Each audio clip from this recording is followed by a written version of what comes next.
You're watching Valley Vision TV on Comcast Channel 7.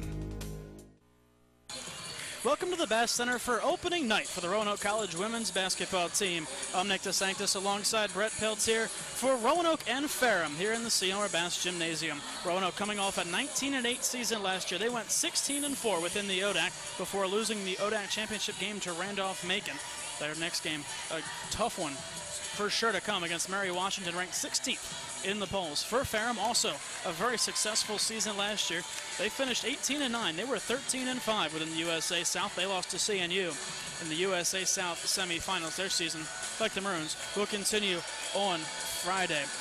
Brett, Roanoke really took a tough loss in the scrimmage the other night. Nikki Moats goes down with an injury. One of the best on the roster, one of the best players in the ODAC, maybe even Division III at this point. Absolutely, and they're only seniors. She'll be out 4 to 6 weeks with a wrist injury, and they also lost a tremendous amount of scoring from last year's team with Jordan Golson and Kylie and Kendra Porter and Rebecca Bays graduating. So this is going to be a new team that people are going to be excited about, but I'm sure in practices there's a lot of teaching going on at this point. A lot of freshmen on the roster for Roanoke. We'll see a couple of them in the starting lineup tonight as the Maroons and Ferrum get set to square off. Opening tip coming up shortly. Roanoke leads this all-time series 31-10. They won last year 73-64 back on November 19th. We'll be back with the starting lineup and the opening tip-off coming up next.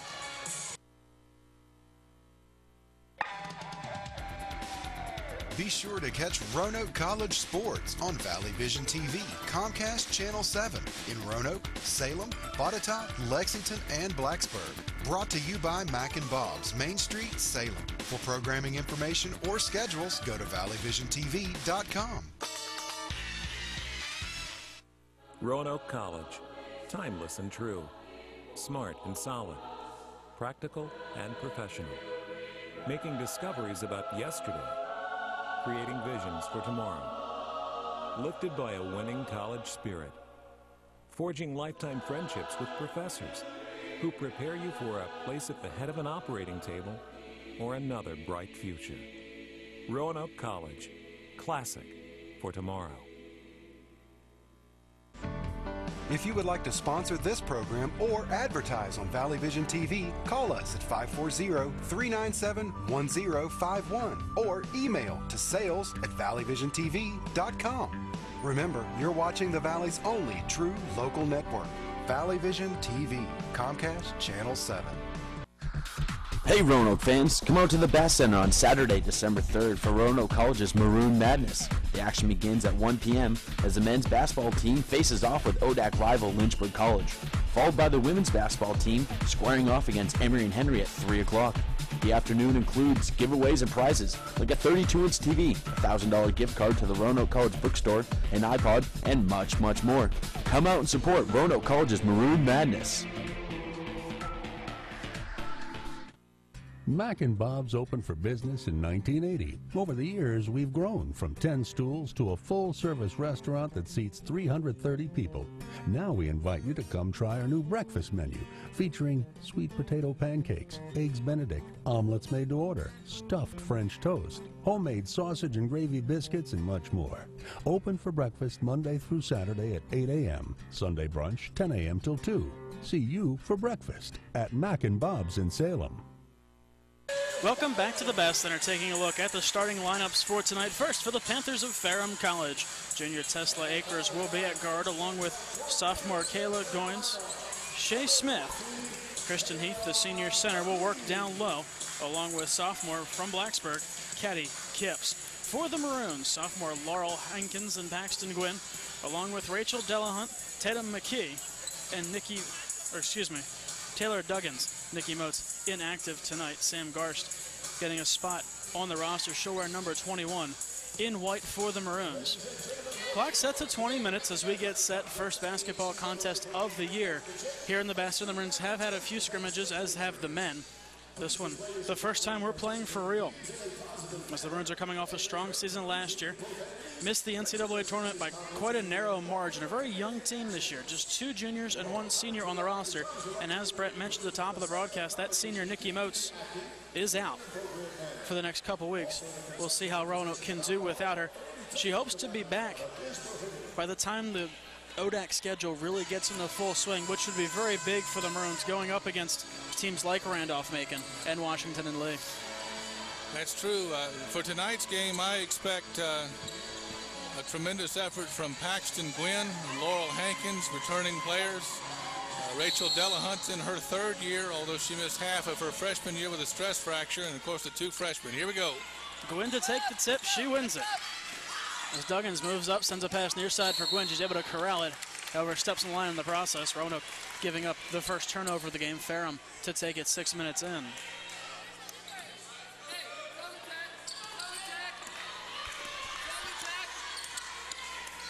Shea Smith will walk it up. She'll work the point. To her left, it goes for Goins. Goins looking. Now gives it up for Smith. She'll swing it towards the near corner. A long one dropped down by Tesla Akers, 5'6" junior out of Princeton, West Virginia. Roanoke has started in a 2-3, and Ferrum works the ball to the corner for the three-point goal from Akers. As Delahunt moves towards the top, along for Hankins. Back now for Delahunt. For Gwynn. Back to the top it goes for Duggins. Duggins looking things over. Sends it across, fed back down low for Gwynn in traffic. Took too many steps. Gwynn lost control of the pass as she received it on the block. 50 seconds in. Ferrum the only point, so it's 3-0. Three-pointer coming from Akers. Last possession for the Panthers as Goins sends it towards the corner. Keith leaves it inside for Smith. Her shot no good. Paxton Gwynn the rebound for the Maroons. As Gwynn leaves this one for McKee. Nice box out by Gwynn that time on the defensive boards. McKee for Duggins. Swung along now for Hankins in the corner. Hankins drives towards the inside. Had that one blocked. Denied on the play by Ketty Kipps. The Panthers will come back the other way. That one off the fingertips of Tesla Akers and out of bounds. The Maroons will take it back. 1:20 into the ballgame. Teams look like this is the first game of the season thus far. Ferrum's going to press now. Hard. It was saved by Smith. As inside Ketty Kipps, layup good. Press works for a layup for Kipps. Good play. Taking the ball out of the corner. Delahunt now bringing it up. We did see Roanoke have problems last year with the press as Delahunt drives the inside, tripped up, baseline jumper comes from Gwynn, and she knocks it down. Roanoke on the board, 5-2. We'll see if Roanoke can get out of that poison that they were drinking from last year. Well, they've brought in most of the freshmen are guards, so maybe the ball handling will improve. As Keith, great work with her size there, couldn't get the shot to fall. Delahunt moving up, tried to send to the inside for Paxton Gwynn. That one taken away, and Goins will move back.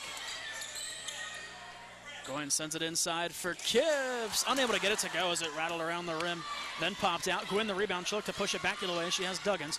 Gwynn will slow up as she crosses over midcourt. Gwynn thus far is playing with more confidence in her second year of action here at Roanoke. It's given up for Duggins. Down now towards the corner.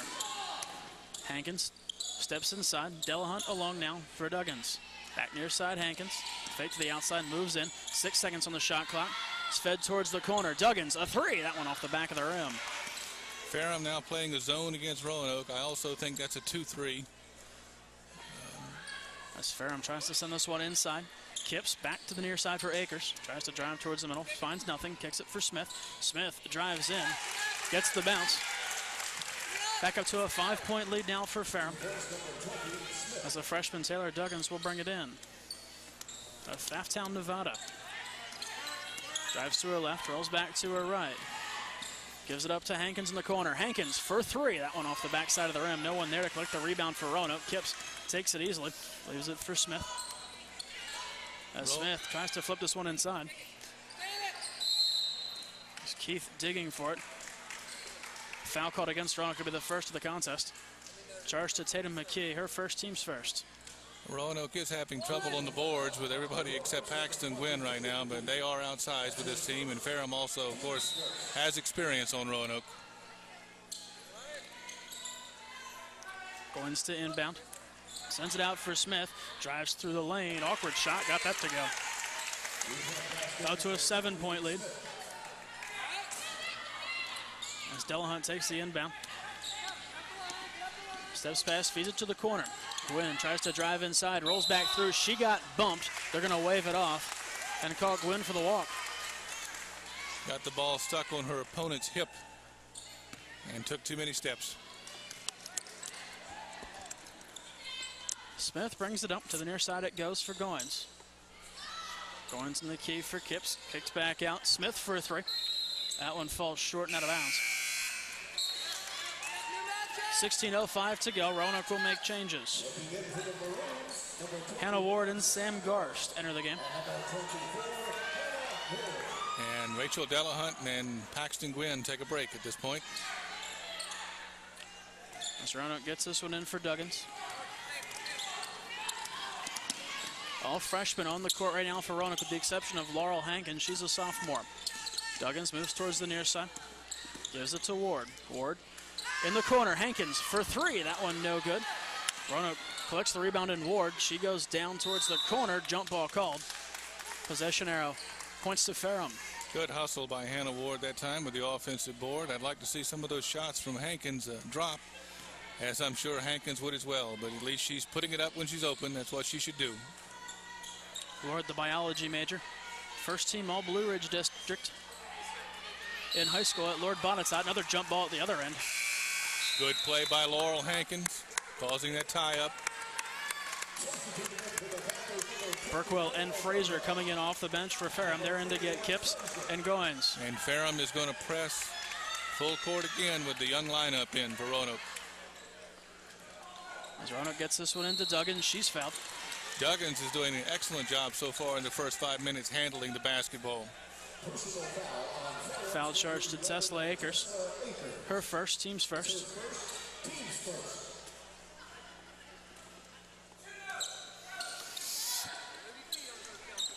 Duggins across half court.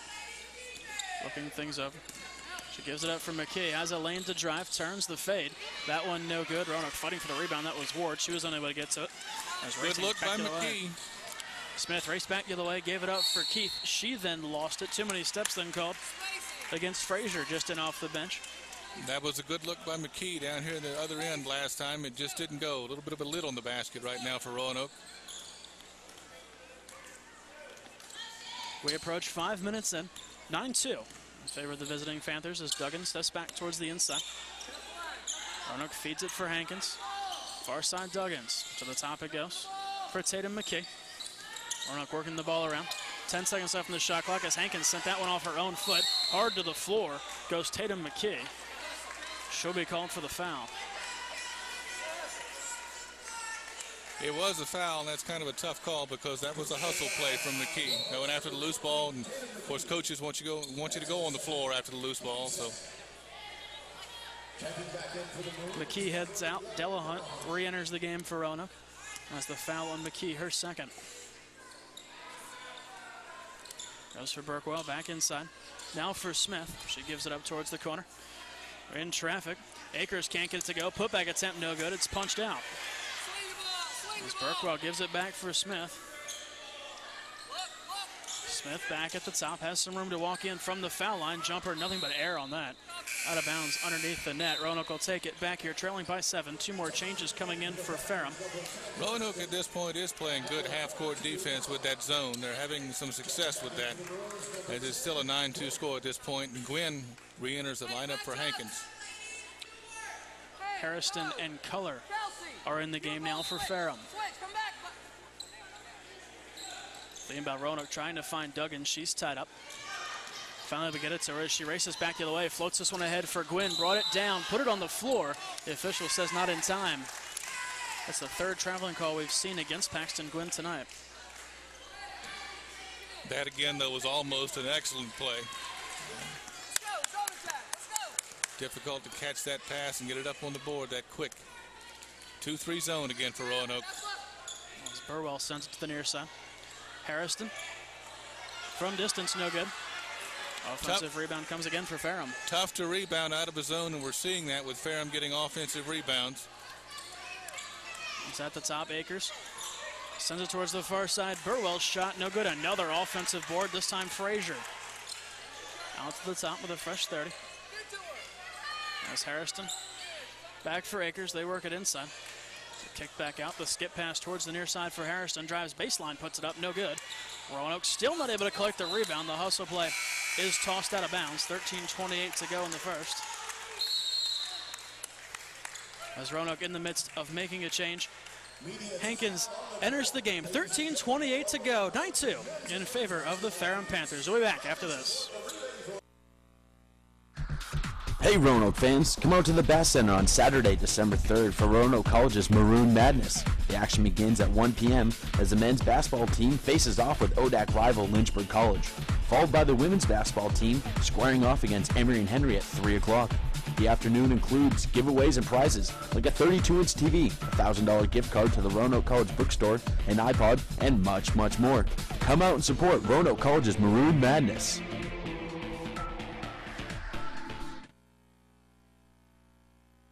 Mac and Bob's opened for business in 1980. Over the years, we've grown from 10 stools to a full-service restaurant that seats 330 people. Now we invite you to come try our new breakfast menu, featuring sweet potato pancakes, eggs Benedict, omelets made to order, stuffed French toast, homemade sausage and gravy biscuits, and much more. Open for breakfast Monday through Saturday at 8 a.m., Sunday brunch 10 a.m. till 2. See you for breakfast at Mac and Bob's in Salem. Welcome back. Roanoke trailing by 7, just under 13 and a half to go. Here in the first half of play, taking a look at the ODAC preseason poll, Randolph-Macon received 9 first-place votes. They are the number 1 seed. Guilford at number 2 with 1 first-place vote. Bridgewater and Washington and Lee are tied at 3rd. W&L also receiving a first-place vote. Eastern Mennonite is 5th. Roanoke is tagged at number 6 out of 11. Hollins, Emory and Henry, and Randolph round out the bottom 3. Roanoke will inbound from the near side. Ferrum has backed off as Delahunt will carry it ahead. Delahunt gives it up for Tatum McKee. Steps towards the inside. Offensive foul called against Roanoke. Paxton Gwynn called for the illegal screen. That's her first, team's 3rd. Ferrum started that possession in a zone. I think they were looking for a half-court trap, quarter-court trap type thing. Offensive foul occurred first. It's Frazier for Akers. Back across it goes for Burkwell. Moves down towards the corner to the top for Harrison. Harrison now Akers. Akers tries to go towards the baseline, finds no room. 7 seconds to go on the shot clock as Harrison moves towards the top. 3 seconds to shoot. Akers just launches one up. That catches nothing. The land out of bounds and a shot clock violation against Ferrum. Roanoke really doing a good job on defense, blocking off any shooting window. Again, the quarter-court defense is excellent, as it was last year. Kept him in many games last year, and it looks like that's continued. Delahunt carrying this one ahead. To the near side it goes for Hannah Ward. Ward tries to flip it inside. Gwynn in traffic up off the glass, gets 2. Paxton Gwynn continuing to work. Playing an excellent game so far. As back at the other end, too many steps called against Harrison. Roanoke will get it right back. They forced a quick turnover. Under 12 and a half to go here in the first stanza. Roanoke trailing by 5.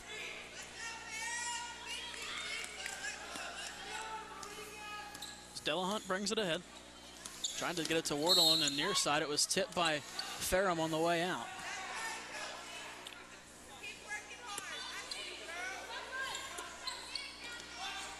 As in it comes for Delahunt. She sends it across.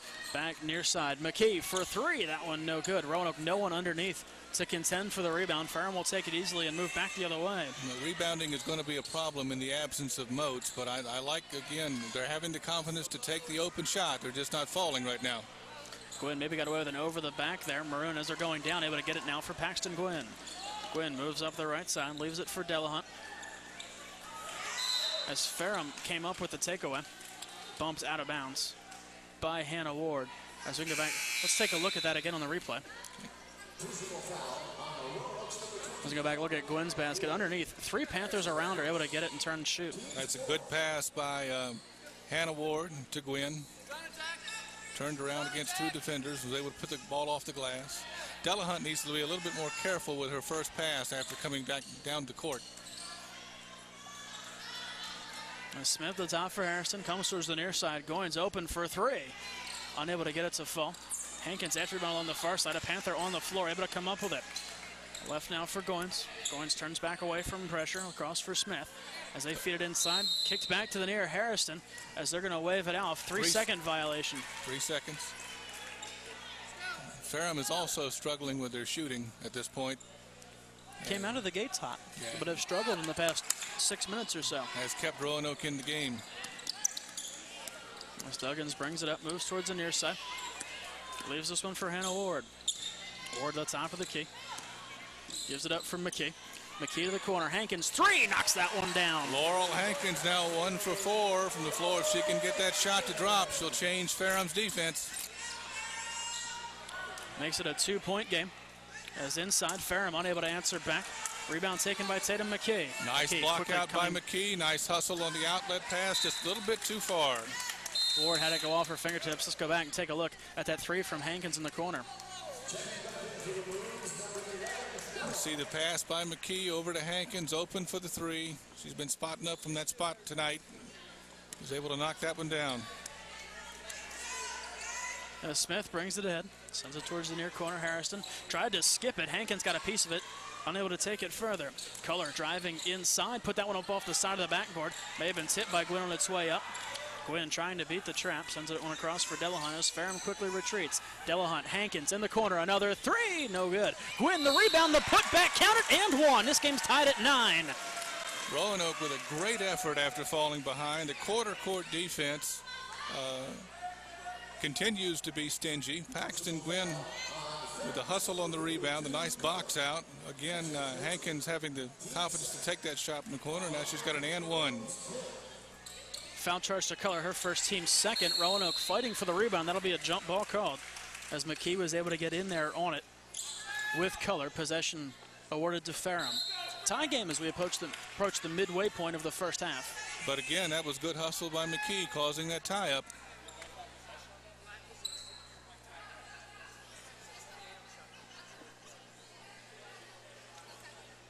As the officials conferencing, putting 28 seconds on the shot clock because possession was with Ferrum when the jump ball was called.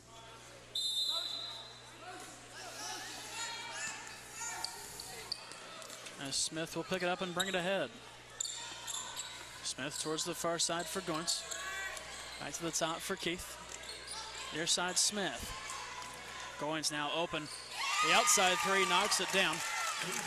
Puts the Panthers up by 3. 12-9 the score, under 10 minutes to go in the first half. As Duggins rolls to her right. Delahunt now Gwynn in the corner. Gwynn tries to drive inside. Took too many steps, so she wanted to roll it for Hankins open underneath. Roanoke has good ball movement on the perimeter. Just a few too many turnovers right now, but you're going to get that with a young team. Also the first game of the season. That's probably not helping a whole lot as well. That's right. They've only been practicing since October 15th. So. Smith brings it ahead. Roanoke sitting back in a 2-3 zone. As it's flipped inside, Roanoke trying to pry it out, unable to do so, as that was Keith. Had it in tight. Smith now from the paint, able to get that one to bounce. Makes it a 5-point game. Ferrum able to penetrate the zone that time with the pass into the lane. Roanoke watching the lead that they made evaporate so quickly, built itself back up to 5. As McKee rolls to her right, gives it up for Hankins. Now Delahunt at the top. Steps in, gives it up for Ward in the corner. Excuse me, McKee. McKee for Duggins, couldn't handle the pass. The two go down, out off of Ferrum. As they both dove after it. A change coming in for the Panthers as Tesla Akers returns to action. 9:02 to go, 9 seconds left on the shot clock. Roanoke retaining. To throw it in from the far side is Tatum McKee. McKee gets it into Duggins. 7, 6, now 5 left to shoot. As Duggins comes towards the near side, finds Hankins, baseline, the floater, no good, didn't catch anything. As Ferrum will quickly outlet back the other way. She had Akers ahead, likes to keep it to Smith. Now finds Akers, she took too many steps trying to go towards the basket. Roanoke with a good hustle, getting back on defense after that turnover.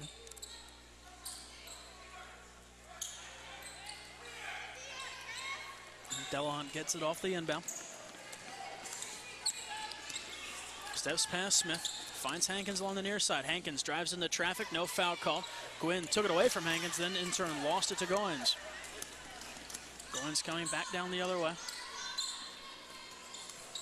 Gives it for Smith. Smith towards the corner. Now it's worked inside for Keith. Tries to go baseline. She stood up there, blocked by Hankins and Gwynn. Gwynn stepped in when the young lady got around Hankins. As Ward to the corner. Delahunt a long two. That one rattles out. Again, rebounding a struggle for Roanoke, but that was to be expected at this point. Smith along outside two of her own. Ferrum, the offensive rebound, can't get the putback underneath McKee. Able to take it. McKee tried to spring Paxton. Gwynn on that one, pass a bit too far. Two subs checking in for Roanoke. Megan Goodell, we'll see her first action. Hannah Ward also checking back into the game. 7:50 to go here in the first half, 14-9 score. Roanoke has trailed by as much as 7. As Smith moves towards the near side. Star pass all the way across, taken by Goins as she'll kick it out for Akers. Akers back for Smith, moves towards the middle. Fadeaway shot, rolls around and falls. And Roanoke back down by 7. Ferrum is starting to penetrate the Roanoke zone and get 6-footers instead of taking 3s. As underneath, Ward trying to make a drive to the net. Good effort by Ward, just a little excited. It's brought down by Goins. She'll put it up, nothing but the bottom of the net for Goins. 7 minutes to go, Roanoke down by 10. Dunnigan will take a 30-second timeout. I think she's going to remind them of some defensive principles. Getting away from it a little bit. But again, this is a very young team. The upcoming schedule for Roanoke on Friday. They will take on Mary Washington at the Randolph-Macon Invitational. Then on Saturday, Christopher Newport. Again at the Randolph-Macon Invitational. Christopher Newport will be retooled, losing most of their scoring from a national semifinal appearance last year. They don't even come up anymore in the top 25. As announced on November 15th, Amherst, the #1 school in the country, followed by Chicago, George Fox, William Patterson, and then Babson, who we did see Roanoke take on, I believe, 2 seasons ago. And Amherst is your defending champion. 32-1 last season. Received 13 first-place votes. After Mary Washington CNU, Roanoke will go on the road at Eastern Mennonite on November 30th, then be back home on December 3rd to take on Emory and Henry. That game part of Roanoke College's Maroon Madness. As Delahunt bringing this one ahead, Roanoke out of a timeout. She had some trouble, able to regain possession. Kicks it towards the corner. 3 in the air from Goodell. That one no good. Rebound taken by Frazier. Frazier pressure, turns it over. Roanoke right back with it. Delahunt from the foul line drives into 2-on-2, and she's fouled. That was an excellent hustle play by Tatum McKee, looking for the inbounds pass underneath, getting it to Delahunt. Delahunt drawing the foul.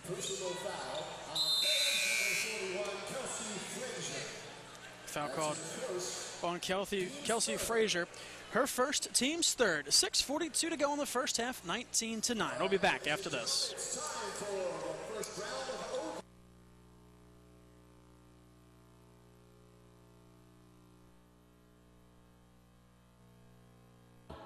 Smart and solid, practical and professional, making discoveries about yesterday, creating visions for tomorrow, lifted by a winning college spirit, forging lifetime friendships with professors who prepare you for a place at the head of an operating table or another bright future. Roanoke College, classic for tomorrow. Be sure to catch Roanoke College sports on Valley Vision TV, Comcast Channel 7 in Roanoke, Salem, Botetourt, Lexington, and Blacksburg. Brought to you by Mac and Bob's, Main Street, Salem. For programming information or schedules, go to valleyvisiontv.com.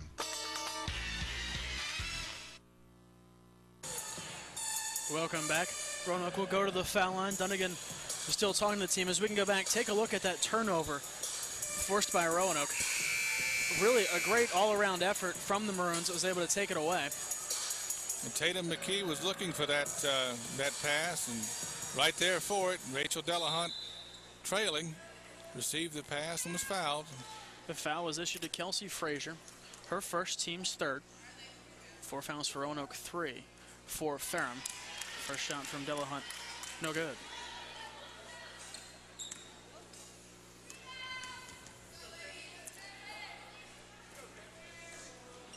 Delahunt's second shot also no good. Roanoke fighting for the rebound, able to control it, then lost it. But again, great hustle by Tatum McKee. Fantastic effort. Ferrum carrying it back, 6.5 to go. As inside, Kip's shot no good. Gwynn able to come down with the board. Paxton Gwynn is also playing some great post defense, which is not a normal position for her. As Gwynn down on the baseline from the other side, able to get it to fall. 6:10 to go, 19-11 ball game. Ferrum still in the lead, they're up 8. As at the top, Frazier tries to swing to the inside, the Maroons able to take it away. Playing back the other way is Hannah Ward. Ward from the right side, feeds it through the middle, comes to Gwynn on the near side. Gwynn for McKay, as it swung along, Delahunt. Delahunt from the far side. Gets it to Hannah Ward. Ward moves through the middle. Sends it for McKay. McKay back for Ward in the corner. A long 2 off the front of the rim. Gwynn going to be called for the over the top. Again, good hustle. I'd like to see some of those outside shots, some of those long 2s and 3s drop.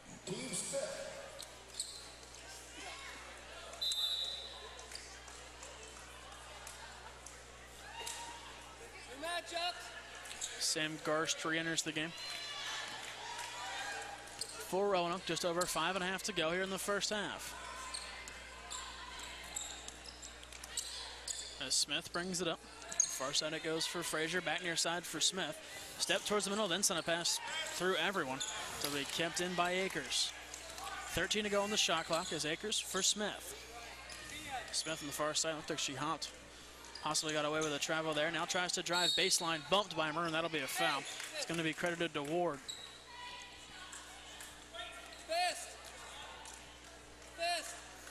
Ward's second, team's 6th. You still have to be impressed with Roanoke's overall defense. They're really playing well on this end. As Smith drains the first shot out of Callaway, Virginia, Franklin County High School. She's extended the lead back to 9. Free throw no good. Offensive board, Kipps turns, couldn't get it to go. Roanoke able to come up with a rebound. Duggins somehow emerged from the pile with it. Duggins from McKee, drives inside, down low. Garst unable to get the layup. As Smith will head back the other way. Again, a nice play, but the conversion came up a little empty. A little excited when she got the ball. As Akers leaves it for Kipps, baseline jumper good. Up to an 11-point lead for Ferrum, that's a game high. As McKee driving inside, tried to leave it towards the corner, it's kept in. Everybody got down at the top, Duggins. She leaves it for Ward. Ward steps to the inside, kicks it for McKee. Back now Duggins. Duggins towards the near corner for Garst. A long 2, knocks it down. Again, good half-court offense, and that time they were able to come up with the conversion. Samantha Garst from just above the corner, a long 2. As they're able to get it all the way in for Frazier, a layup for an easy 2. They were able to shred the Roanoke defense there. Back up to an 11-point lead for Ferrum. 4 minutes to go here in the first half. Okay, the stutter step before she leaves it. As Ward turns in. Sent it in for Garst. They're going to say Garst was bumped for behind. Foul going to go here against Frazier. Her second, team's 4th. As Burrell and Keith check back into the game for Ferrum. Roanoke making changes of their own as Hankins and Gwynn both return to the floor.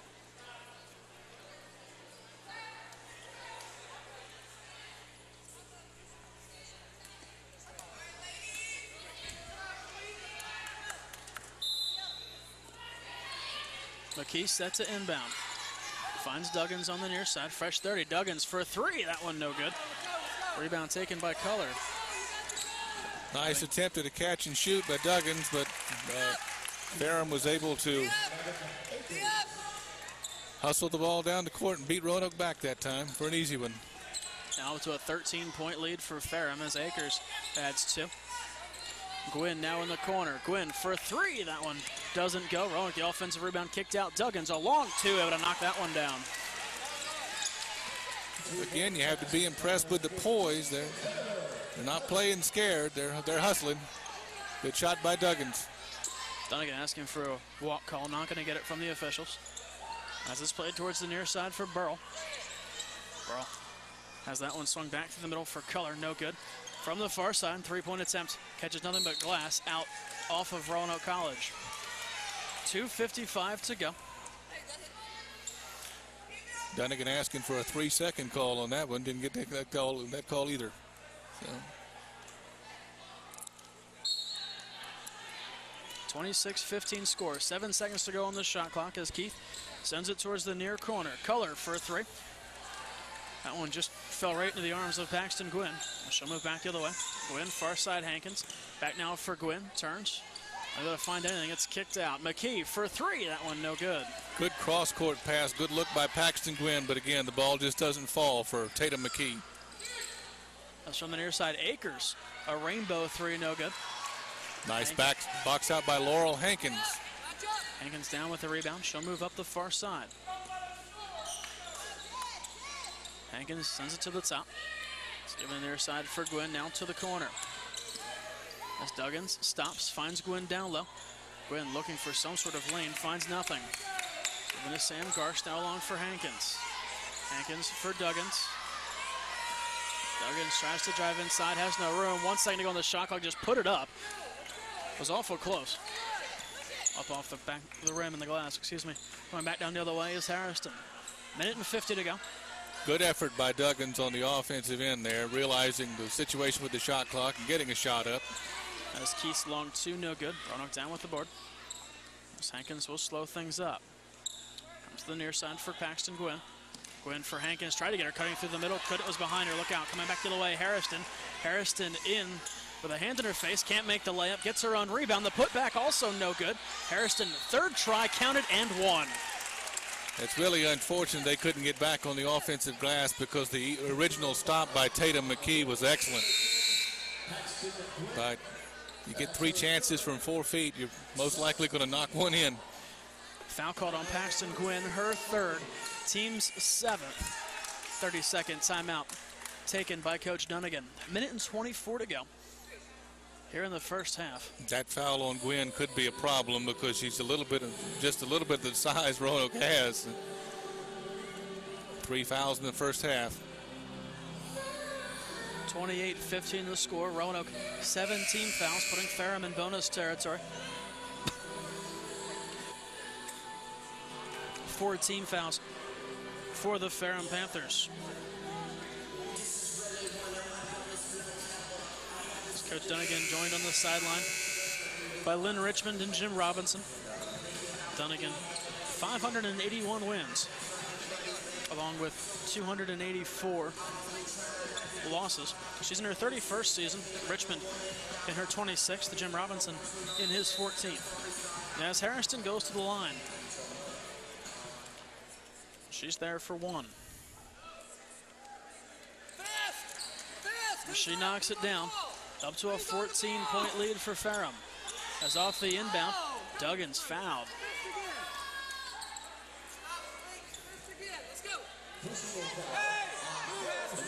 Again, good hustle by Duggins. Foul called on Kristen Keith. Her first 15th foul.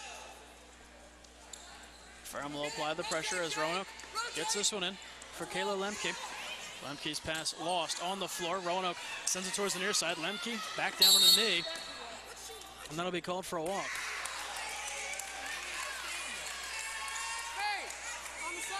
Ferrum is pressing. Roanoke had a little bit of trouble getting the ball in. They get down court that time.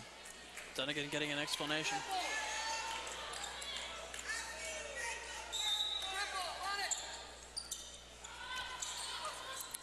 As off the inbound.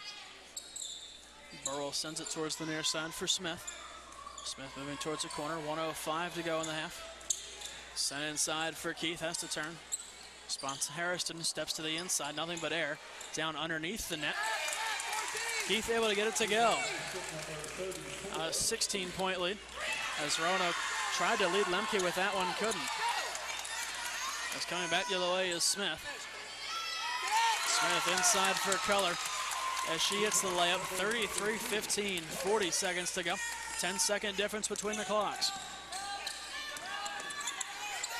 As Ward gives it for Lemke down low. She's fouled, counted in one. Good hustle by Lemke entering the game. That was beginning to be a bad minute and a half going into halftime for Roanoke, but Lemke puts up some resistance.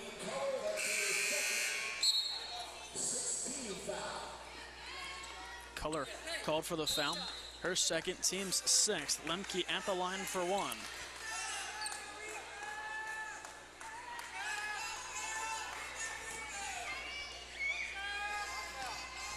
There will be a 0.9 second difference between the clocks as Lemke hits it to make it a 15-point game. Let's see if Ferrum holds for one now. Doesn't look like they're going to. They're going to take the Good first. look inside. Shot no good. Roanoke the rebound. Shot clock unplugged. 20 seconds left in the half. Hankins coming back the other way to the near side. Ward goes in hard. Gets the layup to go. 14 seconds to go in the half. Hankins and Ward combining on a nice play for Roanoke. It's a 13-point game. Shot clock still unplugged. Down to 6 seconds to go for Shea Smith. At the top for Tesla Akers. Akers for Smith. Tries to drive baseline. Gets it to go. And one as time expires. That'll make it a 15-point game.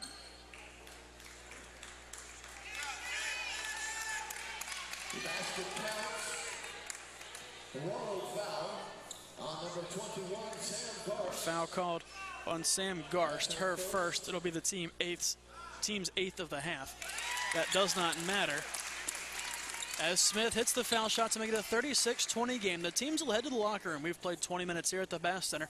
Roanoke trailing by 6. We'll step aside. Be back with the second half. Be sure to catch Roanoke College sports on Valley Vision TV, Comcast Channel 7 in Roanoke, Salem, Botetourt, Lexington, and Blacksburg. Brought to you by Mac and Bob's, Main Street, Salem. For programming information or schedules, go to valleyvisiontv.com. Roanoke College. Timeless and true. Smart and solid. Practical and professional. Making discoveries about yesterday. Creating visions for tomorrow. Lifted by a winning college spirit. Forging lifetime friendships with professors who prepare you for a place at the head of an operating table or another bright future. Roanoke College. Classic for tomorrow.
Roanoke College Hall of Fame is made up of over 200 of Roanoke College's finest student athletes.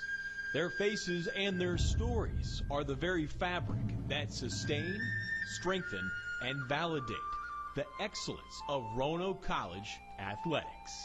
Yeah, there's got to be some dreamers and there's got to be some doers. And it's great that the Hall of Fame 35 years ago, the people that started it, thought of a great way to, they dreamed a great dream and are recognizing the doers that have kind of set the standard for the athletes now at Roanoke College. I think anytime a student athlete at Roanoke College puts on that Roanoke uniform, they may not feel it when they put it on for the first time, but hopefully after the 4 years we've done a good enough job as a group of coaches where we've taught them how important carrying on a tradition and a legacy of success, that these special student athletes, those that have been recognized by the Hall of Fame, by that group of people that started 35 years ago, hopefully they really, by the time they graduate, they really feel the pride and they really feel a special part of being a part of the Roanoke College athletic family. I go back to being 11 years old when Roanoke College started this Hall of Fame, and I was here, and I was very close to a lot of people that were the initial inductees, and I know the majority of the people are on those walls, and I am proud to say it just gives an unbelievable presence and to what Roanoke has done in athletics.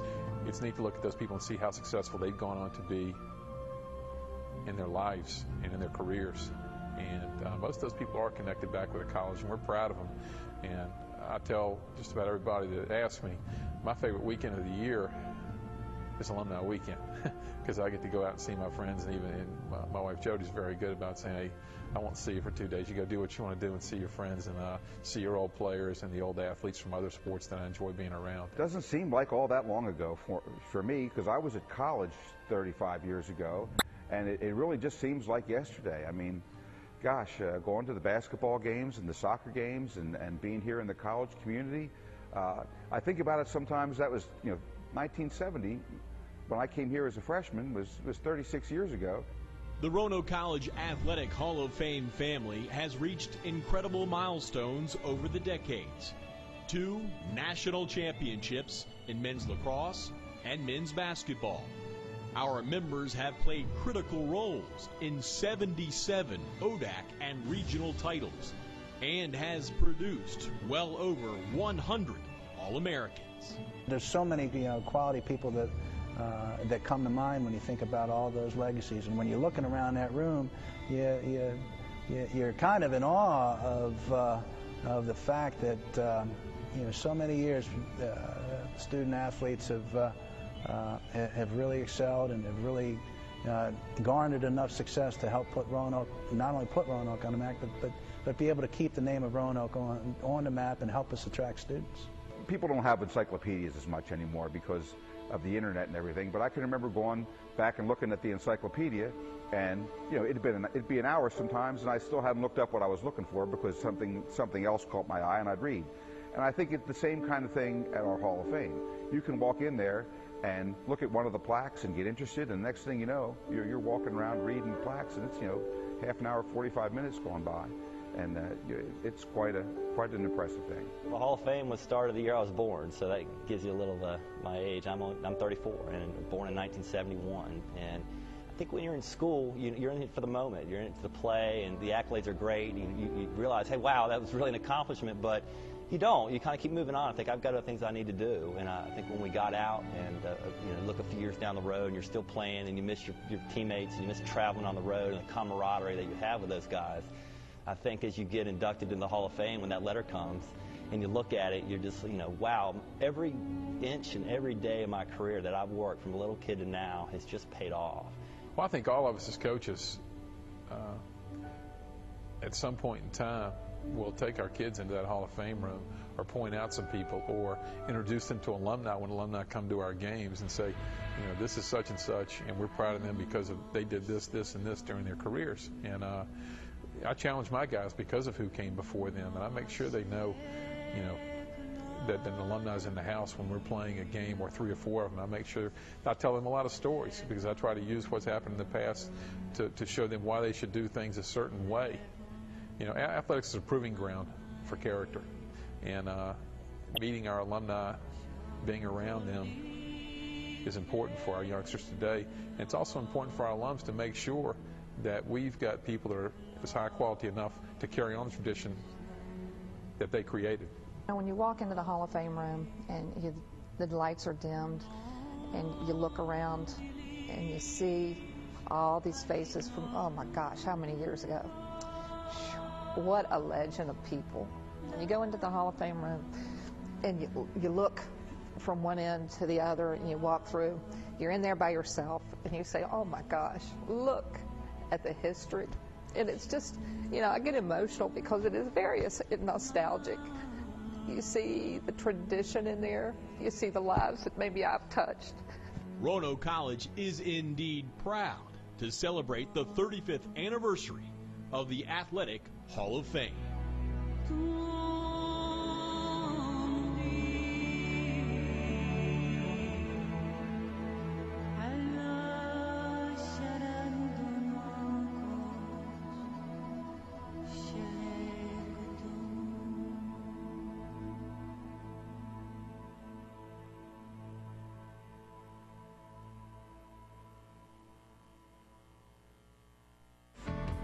If you would like to sponsor this program or advertise on Valley Vision TV, call us at 540-397-1051 or email to sales@valleyvisiontv.com. Remember, you're watching the Valley's only true local network, Valley Vision TV, Comcast Channel 7.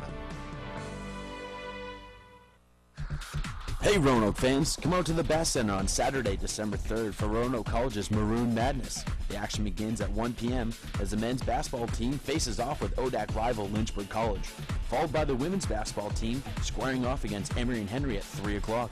The afternoon includes giveaways and prizes like a 32-inch TV, a $1,000 gift card to the Roanoke College bookstore, an iPod, and much, much more. Come out and support Roanoke College's Maroon Madness.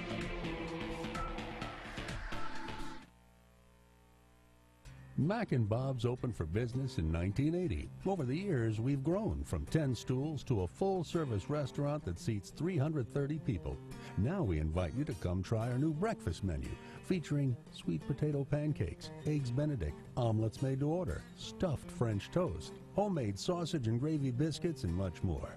Open for breakfast Monday through Saturday at 8 a.m., Sunday brunch 10 a.m. till 2. See you for breakfast at Mac and Bob's in Salem. Roanoke College, timeless and true, smart and solid, practical and professional, making discoveries about yesterday, creating visions for tomorrow, lifted by a winning college spirit, forging lifetime friendships with professors who prepare you for a place at the head of an operating table or another bright future. Roanoke College, classic for tomorrow.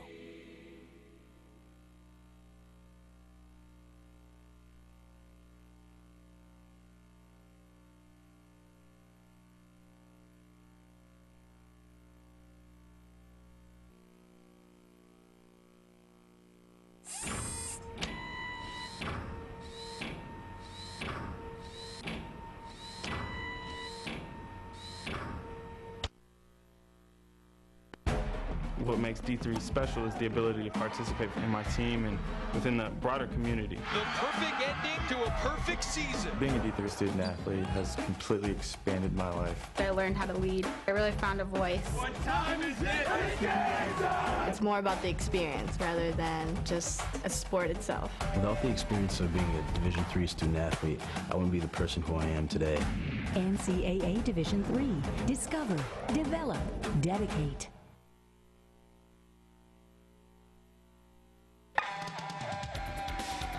Be sure to catch Roanoke College sports on Valley Vision TV, Comcast Channel 7 in Roanoke, Salem, Botetourt, Lexington, and Blacksburg. Brought to you by Mac and Bob's, Main Street, Salem. For programming information or schedules, go to valleyvisiontv.com.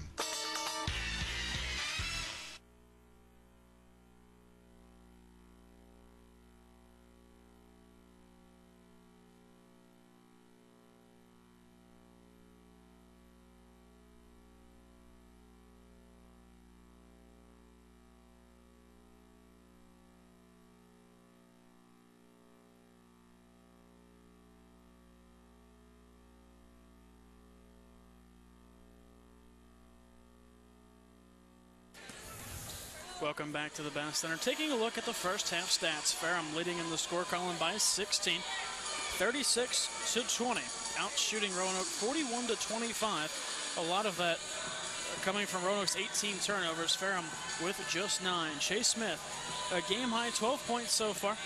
Rebounding column is led by Kristen Keith of Ferrum. She has 6 boards, 3 offensive rebounds, broken down to 3 and 3.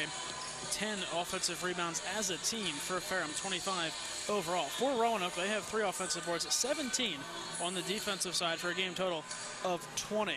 Paxton Gwynn leads the Maroons. She has 8 points and 5 boards, but 8 turnovers. Some coming. We saw her early on in the first 2 minutes, walked 3 or 4 times. Hopefully Gwynn is able to get things together. It's going to be tough because she has 3 fouls already.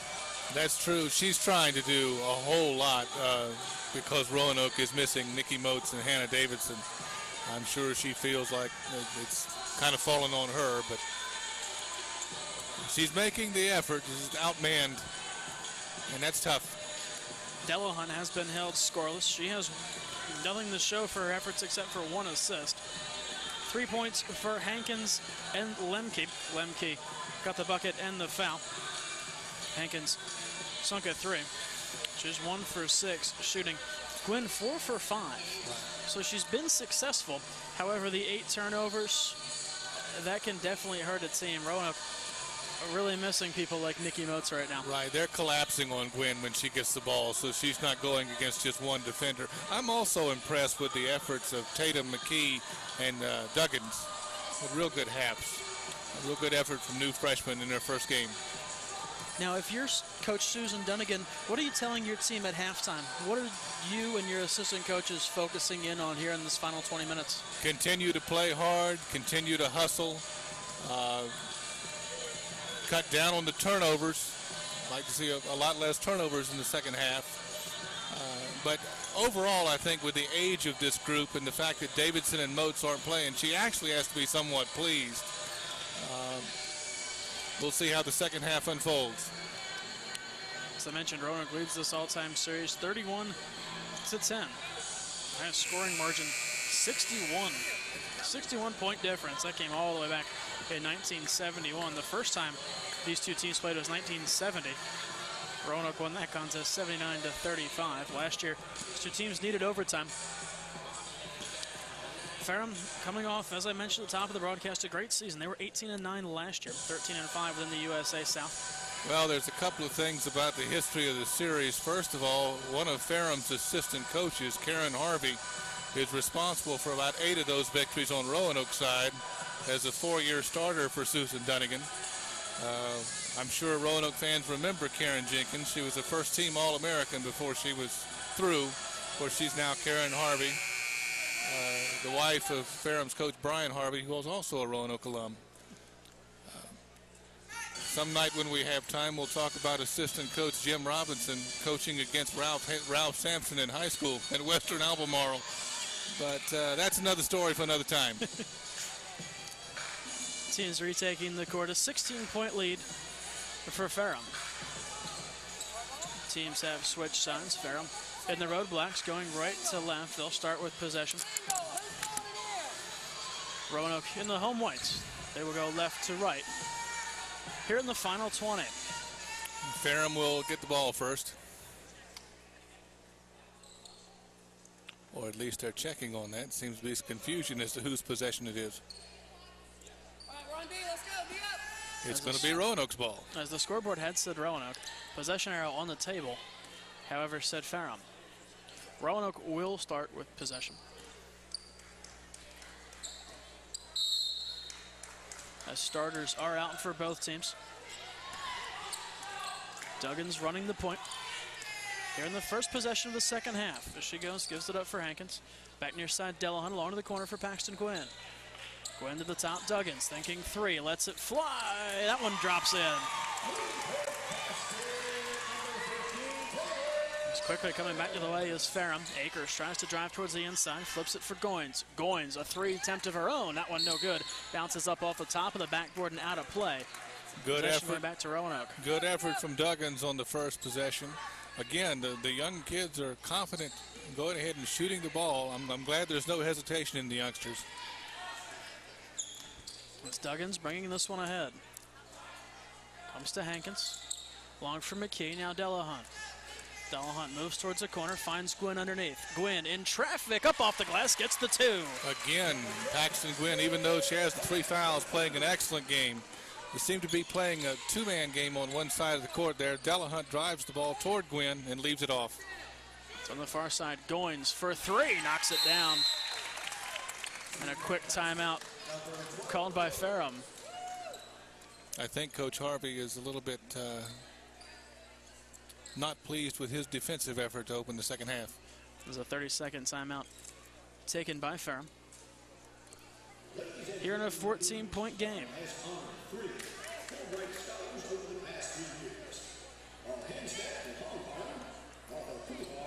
Roanoke, 6 freshmen on the roster this season. 8 guards, 2 listed as forwards. Nikki Mutz, the only center listed for the Maroons.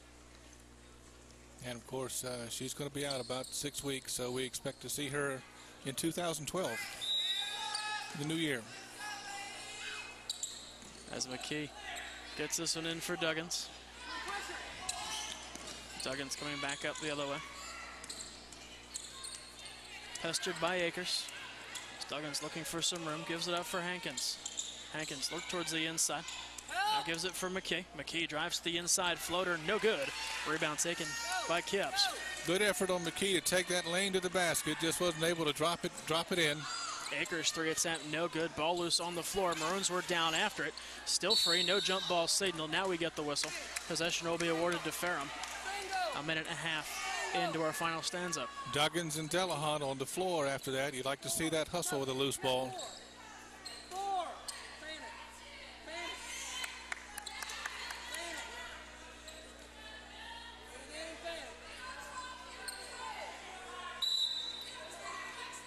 Goins to inbound. She sends it out to the top as Keith along for Akers. Akers for Shea Smith. Back to the near side it comes for Goins. Goins looks towards the middle, gives it up for Smith just north of the foul line. Shot no good. Roanoke unable to corral the rebound. As Keith turns, floats, gets it. Roanoke having problems clearing the boards that time. Good effort on the defensive end to get them to miss the first shot.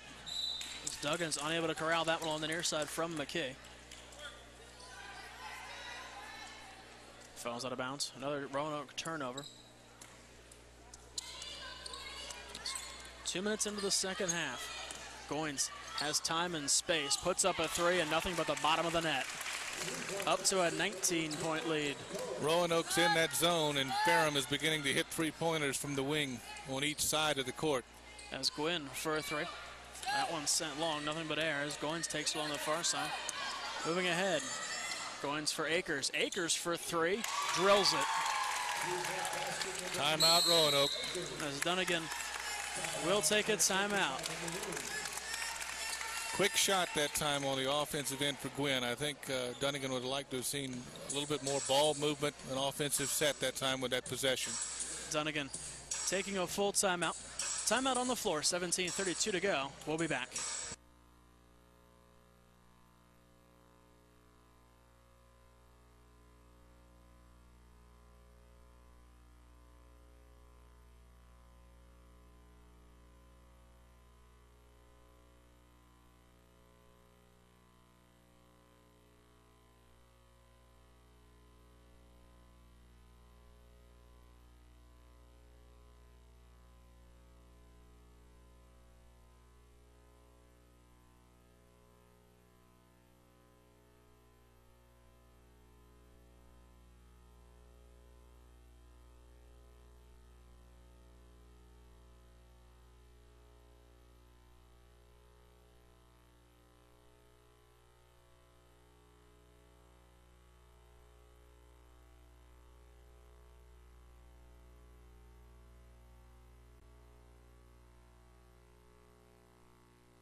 Welcome back to the Bass Center. Roanoke inbounding, now trailing 47-25, 2.5 minutes in.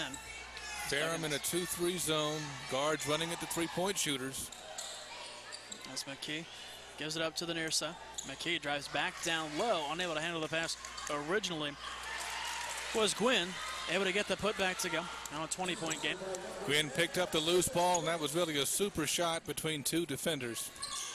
As Akers spins this one inside for Kipps. Back out Akers. Akers sidestep Duggins, calling for the travel.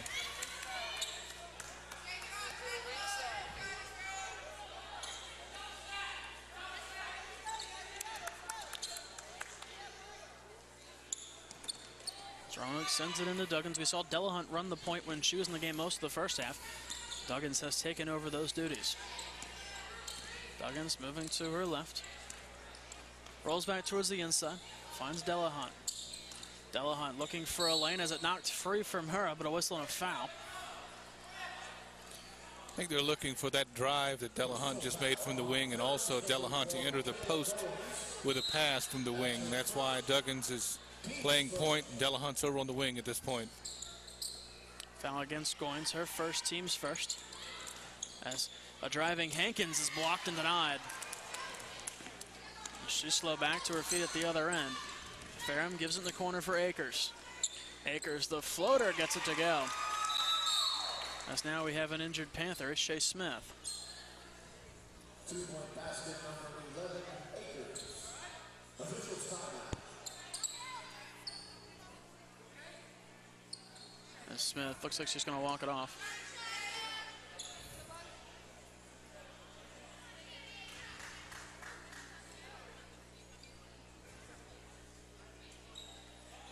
Smith, the sophomore guard, looks to be okay.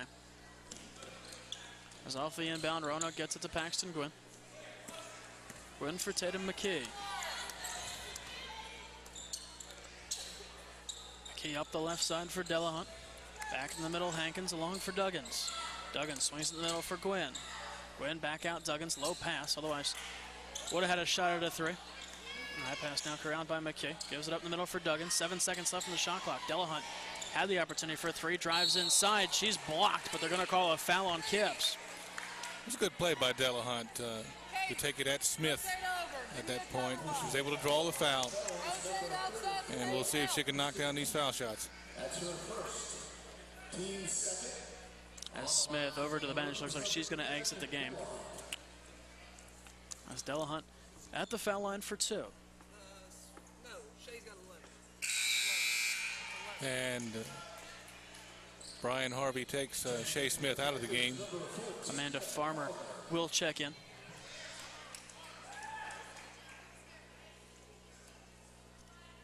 A 22-point game as Delahunt sinks the second, making it a 21-point affair. As Goins on the right side, floats this one in the middle for Kipps. Really no contention by Roanoke. Was unable to get it to fall, however. Gwynn tipped towards the far side. Duggins moving back the other way. Tried to find Paxton Gwynn. It was swatted out of the air by Akers. Now going outlets, coming back the other way. Akers from the near side for three. Drills it. Ferrum's outside shooting eye from both sides again. A great improvement over the first half, and it's given them quite a working margin tonight against Roanoke. Akers had 5 points in the first half. She has lit it up here in the second as Hankins drives baseline, rolls back to the middle off her left hand, put it off the bottom of the rim. Rebound, Gwynn gets the putback. Again, Paxton Gwynn playing a great game, first game of her sophomore year. As Farmer sends this one down low for Keith. Turns up off the glass, no good. But a foul called here against Laurel Hankins. Hankins and Duggins and the guards of Roanoke are doing the best they can, but it's they have problems being posted up in the post. Again, a byproduct of Roanoke missing Davidson and Moats. That's Keith, the foul sinks her first. We can go back and take a look at that turnover opportunity that led to the three by Akers. As she has nothing but time and space. Duggins just couldn't get over there soon enough. Yeah, that's one of the easiest ways to take a three is off a turnover. The other easy way is off an offensive rebound and a pass back out because everybody's back is turned and the defense is collapsed. Back up now to a 24-point game, 15:07 to go here in the second half. As Duggins trying to fight her way up the far side, beats the trap. She gets it for Delahunt. Delahunt steps back to the outside, in towards the basket. The floater off the front of the rim. Under 15 minutes to go. Good effort by Rachel. She had a lane to the basket. She had a shot. She just left it a little short. As Akers to the near corner, Harrison. Inside now, Kipps kicks it towards the far side. Farmer for three. That one no good.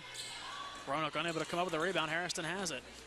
Long pass out to the top, taken by Akers. Akers across for Harrison. To the top it goes for Kipps. Kipps now Akers, another three, knocks it down. Well, we can see why Coach Harvey recruited that young lady. Tesla Akers, the junior guard out of Princeton, West Virginia. Because she has the stroke in the second and she half. Pops this one free. Duggins went down to the floor, as Akers tried to go up over the top. Duggins is okay. She will be called for the foul. Her first, team's third.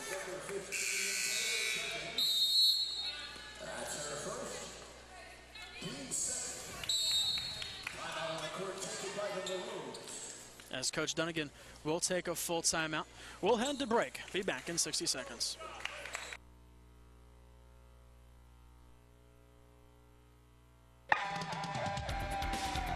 Be sure to catch Roanoke College sports on Valley Vision TV, Comcast Channel 7 in Roanoke, Salem, Botetourt, Lexington, and Blacksburg. Brought to you by Mac and Bob's, Main Street, Salem. For programming information or schedules, go to valleyvisiontv.com.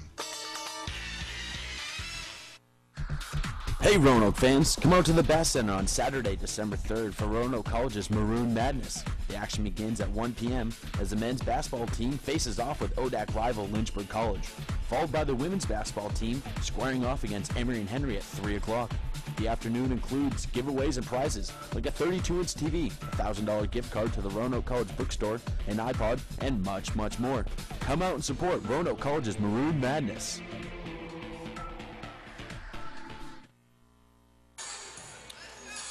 Welcome back to the Bass Center.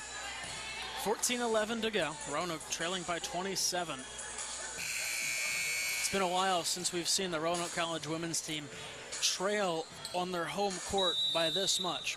Well, that's true, but this is a very young team missing, not to make excuses, Ferrum is playing very well. It's an experienced Ferrum team. Brian Harvey told me before the game he thought it was his best team so far since he's been the head coach there. But this is a young Roanoke team missing two key pieces, Hannah Davidson and Nikki Moats. And if they had all their guns blazing, I think that the game would be a little closer.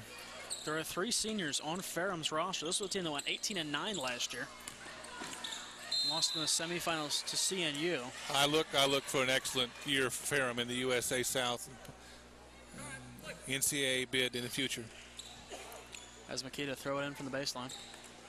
And as for the ODAC, you were mentioning the standings earlier. I look for Guilford to have quite a year as, with the folks they have coming back. I know they're picked second. Of course, Randolph-Macon has a lot of experience, but Guilford's got a lot of talent. Roanoke had some experience last year, too. That's true. Very good team. That's true. Randolph-Macon. We will see what happens. Always interesting in the ODAC. Harrison pulls up, gets the shot to fall. We're now a 29-point game. Well, if you ask Coach Dunnigan, the first two words that she'll use to describe this year's team is we're young, and they are. So we'll see their growth through the year. As McKee gets it for Duggins. Duggins for Ward. Long for McKee to the top. It goes now Delahunt. Delahunt to Duggins. 12 on the shot clock. Trying to drive baseline there is Ward. Turns back for Garst. The pump fake steps inside the foul line. Shot off the front of the rim, no good. Garst left it a little bit short. There was a good shot. 10-footer in the lane. And Brad, looking at the ODAC preseason poll I mentioned earlier, Roanoke was pick 6. That's pick 6 with Nikki Moats in the lineup, healthy. Well, that's true, but we'll see how it goes again after the new year when they get into the bulk of the ODAC schedule. Roanoke does have their first ODAC game December 3rd against Emory and Henry. There's a foul coming up here against Roanoke. It'll be charged to Duggins. Her second, team's third. And this Roanoke making some changes. Goodell, Gwynn, and Hankins into the game to get Delahunt, McKee, and Sam Garst.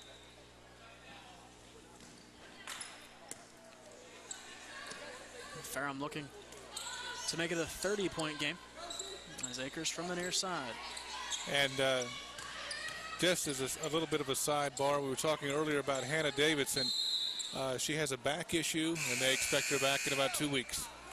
Right now, she's not practicing, so that's why she's not playing. Makes sense. Akers called for too many steps as Burwell checks back into the game for Ferrum.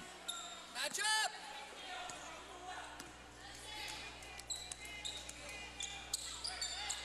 As Duggins across for Hankins. Hankins now Ward. Across for Goodell. Moving towards the corner, it's Hankins. Hankins looked all the way across court, couldn't find anything. From the corner, Goodell the pump fake, now gives to Hankins. 10 to go on the shot clock. Duggins fakes to the outside, moves towards the middle, now gives for Hankins. Hankins, three, no good. Gwynn popping at the rebound, able to punch it free to the near side. Roanoke has it. Good hustle on the boards by Gwynn.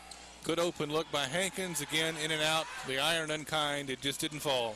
As Gwynn kept that ball in, but she knocked it right to Harrison. Coming back the other way. Open down low is Culler. Unable to get that one to fall. As Ferrum down to the floor.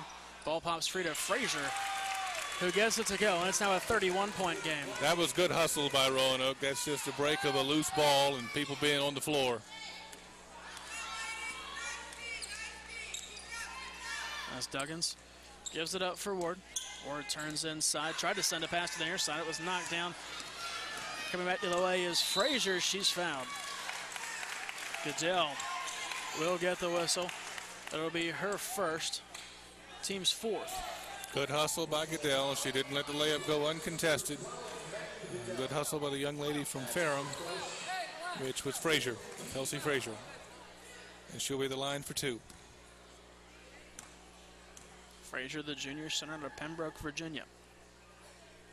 His first no good. McKee checking in for the Maroons. She's going to get Taylor Duggins. I thought McKee had an excellent first half. We'll see what happens when she comes in the game at this point. As Frazier misses 2 of 2. So the foul by Goodell saved a couple of points. Now a foul called against Kylene Culler. For Culler, it's her third. Team's third. Taylor McKee is going to play the point right. Tatum McKee is going to play the point right now. As Roanoke has really tried out a bunch of different people at that position. We'll see what they go with in the future. Gwynn, baseline jumper, gets the bounce from the rim. Gwynn with an 8-footer from the baseline, and she continues to have an excellent game. Ferrum sends it inside for Frazier. Turns and gets it to go, working on Paxton Gwynn. 3 fouls, and she got caught behind Frazier. That's not a good place to be. That's Goodell through the middle. She's tripped up. Foul going to be called here against Frazier, her third, team's fourth. 31-point game, 10:20 to go.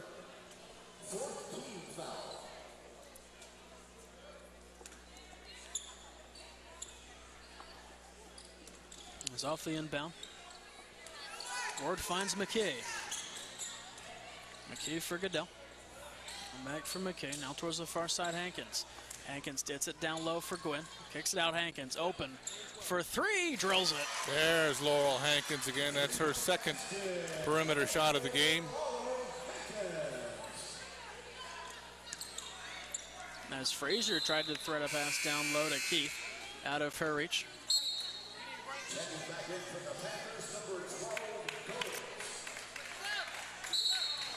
As Collins checks back in, along with, Keith. A late change. 9:55 to go, past the midway point of the second half. As McKee carrying ahead. McKee tried to send that one inside for Goodell. It was taken away. Coming back now is Goins. Garst was surprised. She wasn't expecting the pass. Is at the top, Goins. Goins sends it inside all alone as Keith, an easy layup. Ferrum has been much more proficient in running their offense in the second half. And that's a credit to them. as they've really pulled away. As a timeout taken by Coach Dunnigan. Full timeout called. 30-point game, 9:20 to go. We'll be back. Mac and Bob's opened for business in 1980. Over the years, we've grown from 10 stools to a full-service restaurant that seats 330 people. Now we invite you to come try our new breakfast menu, featuring sweet potato pancakes, eggs Benedict, omelets made to order, stuffed French toast, homemade sausage and gravy biscuits, and much more. Open for breakfast Monday through Saturday at 8 a.m., Sunday brunch 10 a.m. till 2. See you for breakfast at Mac and Bob's in Salem.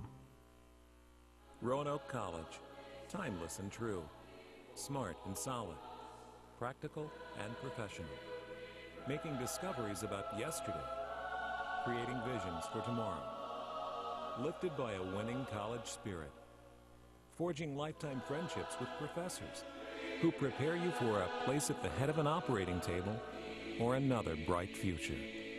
Roanoke College, classic for tomorrow.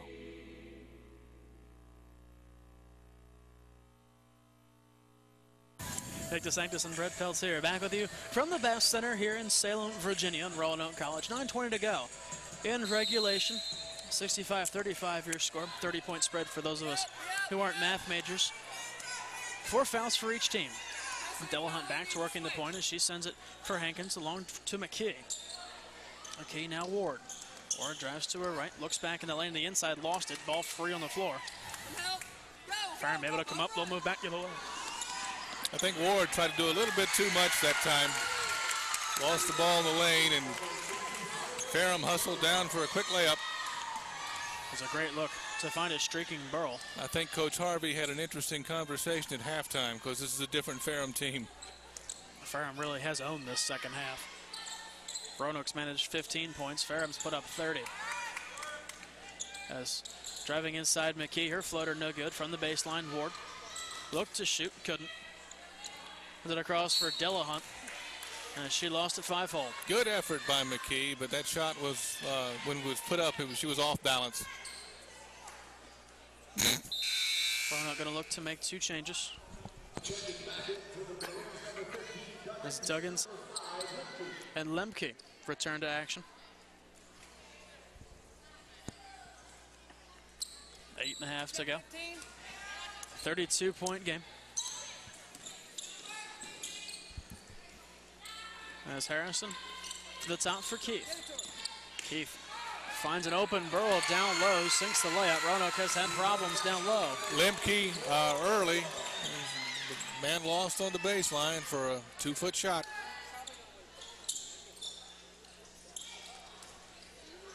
As Roanoke sends it to the near side, Duggins down towards the corner. Shot no good. Gwynn has some trouble with it. They say it went out off of Ferrum. McKee again putting up a shot.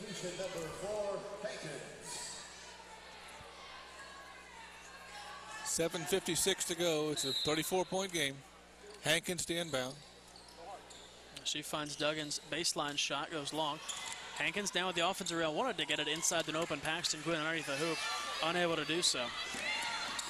As Burwell moving ahead, dances through everyone up off the glass, can't get it to go. Swats the rebound free. Harrison goes up hard, and she's fouled. Roanoke is really having problems now with Ferrum's size on both ends. Hankins tried to get the pass over superior size and was unable to do so. And they got 2 more offensive rebounds down on this end.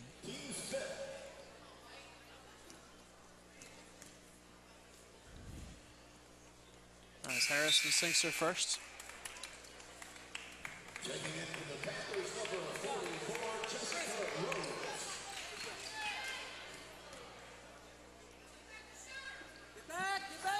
As Harrison hits 2 of 2.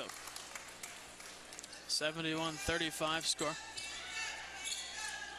As Duggins gets to Hankins. As that one looked like it was kicked by Harrison. The official watched it roll out of bounds. Possession awarded to Roanoke. 7.5 to go. I think in the long term, Duggins will be your point guard. Team definitely showing potential. A lot of freshmen on the team still trying to get into the swing of playing the game at this pace against players of this caliber. As Hankins sends it inside for Paxton Gwynn. Everyone on the court right now for Roanoke and underclassmen.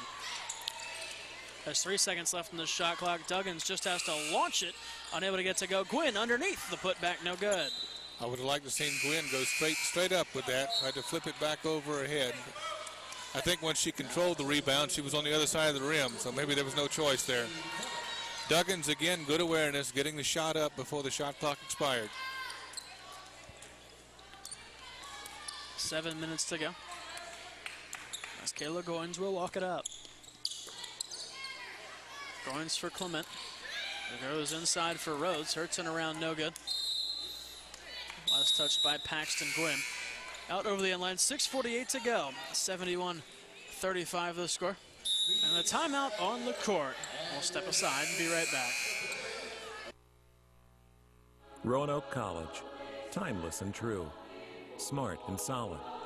Practical and professional. Making discoveries about yesterday. Creating visions for tomorrow. Lifted by a winning college spirit. Forging lifetime friendships with professors who prepare you for a place at the head of an operating table or another bright future. Roanoke College. Classic for tomorrow.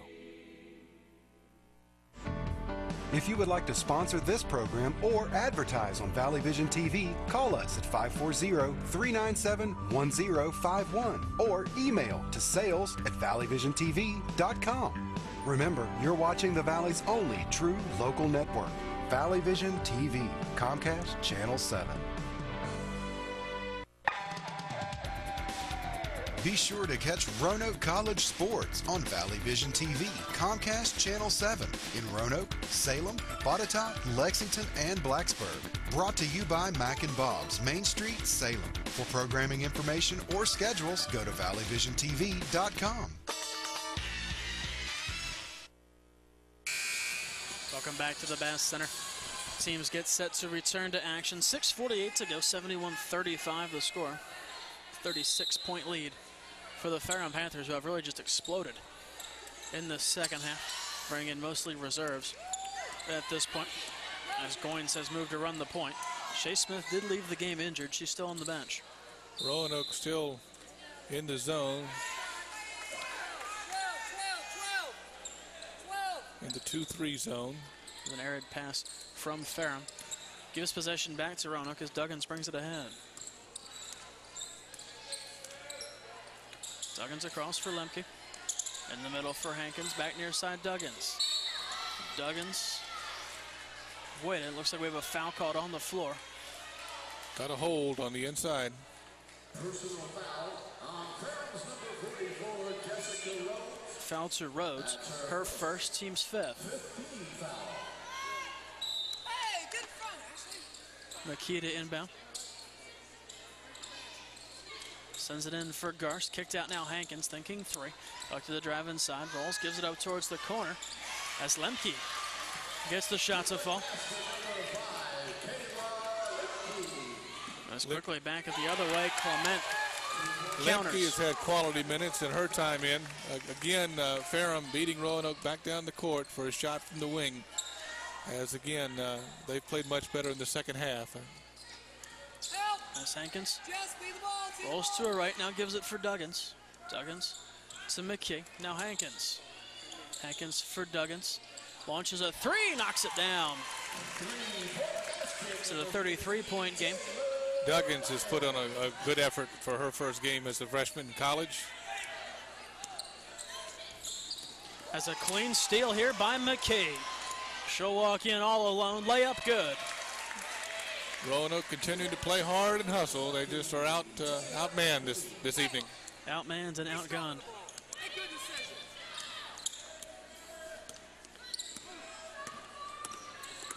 As Goins moves down towards the corner. There's a foul going to be called here against Sam Garst. It'll be her second, team sixth. Stick with us post-game. We'll have a chance to talk to head coach Susan Dunnigan. Get her take on the game tonight and where her team stands heading into the weekend in a tough contest against Mary Washington. The trip to Randolph-Macon for the 2 games in 2 days will be a learning experience. Especially when you're playing 2 very high-quality teams as they are. I was around last February on the trip to Randolph-Macon and Virginia Wesleyan where they were discussing scheduling that, and she knew they were going to be young, and it was going to be a difficult task. As Lemke with it. Gives it up far side for Hankins. Now Duggins. Duggins for Hankins. As Hankins pass tip makes its way to McKay. She goes inside to Garst. Back now for Hankins. 10 on the shot clock. As she goes in deep, blocked cleanly by Culler. Hankins again, a victim of Ferrum's size, taking it inside where shot blockers were, and they blocked her shot. That's Clement with it on the far side. Swings it for Culler. Culler out for Goins. Goins moving to her left on Duggins. Now finds Harrison. Harrison from the far side. Awkward shot. Knocked it down with 7 on the shot clock. And a quick 30-second timeout taken by Ferrum. As Coach Brian Harvey is going to bring in some substitutions. And Paxton Gwynn and Rachel Delahunt will re-enter the game for Roanoke. 4:20 left. They're in a 75-42 game. Be sure to come out on December 3rd for Roanoke College's Maroon Madness. Starts at 1 o'clock as the men's basketball team hosts ODAC rival Lynchburg. Continues at 3 with Emory and Henry. First 1,500 fans to enter the Bass Center will receive a round-of-town compliments of Roanoke College's Student Government Association. Also a raffle ticket to enter you to win some great prizes like a 32-inch flat screen TV, a Wii game console, a $1,000 gift card to the Roanoke College bookstore, along with 2 iPod Nanos that will be given away that day as well, not to mention various other gift cards and prizes. Come on, come on. It'll be December 3rd. Be a great day for the Maroons. Great day for basketball as well. As Rachel Delahunt with a field goal from the baseline. Excuse me, Delahunt knocks it down. As Clement stuck on the near side, she was able to get it away for Rhodes. Cross for Terry as she gets it back from Farmer. As Terry for Rhodes. Now near side for Farmer, kick towards the corner. Clement's long 2 is no good. Delahunt down with the rebound. Nice box out from Delahunt. She boxed out the shooter. As McKee sends it down the far side for Goodell. As inside Duggins. Duggins for Delahunt. Tried to get a pass away, it was tipped, still made its way. As over towards the far side, McKee for 3, that one no good. As quickly coming back the other way is Terry. Terry moves down towards the far corner. Free on the near side, a 3 from Farmer, no good. As Duggins sent a Panther hard down into the bleachers. Quickly back up on her feet is Clemens, she looks to be okay. She the last to touch it. As it looks like basically Duggins tried to gain position on her, as she went down hard. As she did. Both young ladies hustling for the ball, and sometimes that happens. As a Maroon dumped inside, that's Paxton Gwynn. Or excuse me, Tatum McKay. She was run over by Clement. Very quickly during the dead ball on the Saturday, December 3rd. That should be a great day for Maroon fans. Paige Moyer has a historical lot of success against Lynchburg, and Susan historically has had a lot of success against Emory and Henry, especially here. So should be a great day for Maroon fans. Not to mention former Roanoke men's basketball standout Hillary Scott, now the head coach at Lynchburg College, as Gwynn connects inside. Brings it back down to a 29-point game. I'm also on the planning committee for Maroon Madness. We've been meeting all week, putting together a list of prizes, and there's going to be some good ones. Absolutely. $50 to nice restaurants like 419 West, maybe even Blue 5 in the mix. Not to mention, who doesn't want a nice new TV? Exactly. And in the meantime, you can watch the conference football championship games on your iPod while you're sitting here, on your iPhone, I should say. As Gwynn down low, can't get it to go with 2:15 left in regulation. As Ferrum back at the other end, Clement's shot goes up off the front of the rim. McKee tapped the rebound, couldn't corral it. Farmer recollects things on the near side, now feeds it inside Clemens. Clemens turns, skies that one up off the glass and gets it to go. Clemens made a nice move in the lane. Delahunt with the best defense she could play. Good effort by Rachel. As Duggins brings it up. Under 2 minutes to go, clock down to 146. Duggins from McKee. Back far corner, Duggins. 13 to go on the shot clock. Drives inside, unable to get to go. Rebound, Paxton Gwynn. Got the putback as that just sat up there. Minute and 30 to go. Duggins drew all the lane defense to her. You're leaving Paxton Gwynn free for the offensive rebound and the putback. As McKee swiped it free, unable to corral it. As Ferrum goes back towards the inside, shot no good. Out from Clemens. Roanoke will move back to the way with a minute and 15 to go. Has a hard foul there against McKee. She went down rough on her right shoulder. She's up, looks to be all right. Good defense by McKee here on the defensive end, and a solid and strong rebound by Goodell. Robinson will enter the game. It's the 7th team foul for Ferrum, as McKee goes to the line for 1 and 1.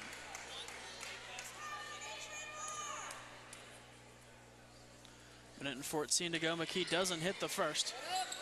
Rebound corralled by Ferrum. As Farmer will start the other way. Send it towards the far corner, back to the top for Amber Clemens. Along now for Amanda Farmer. The last minute of play in the second half. As they feed it inside for Clemens, hard down to the floor as Tatum McKee gets the jump ball. Possession awarded to Roanoke. 53 seconds left. Let's go forward to terrace side. Forward to terrace side.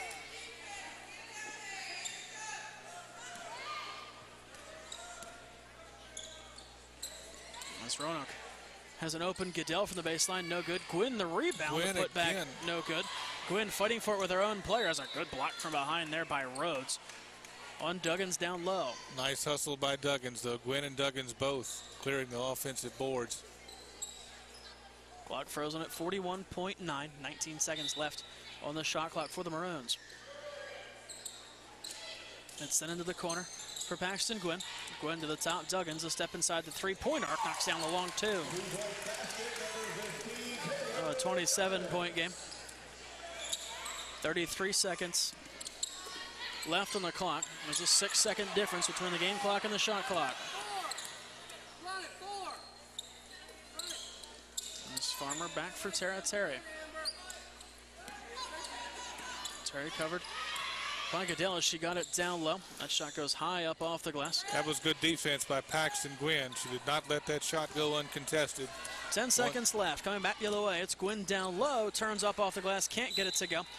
Out, last touch by Ferrum. 5 seconds left. Shot clock is unplugged. That was also good hustle by Paxton Gwynn, going 94 feet, nearly making the layup. Here in the last 5 seconds, Duggins from the corner. Got a defender up on the pump fake. Gwynn down low is fouled with 0.7 seconds left.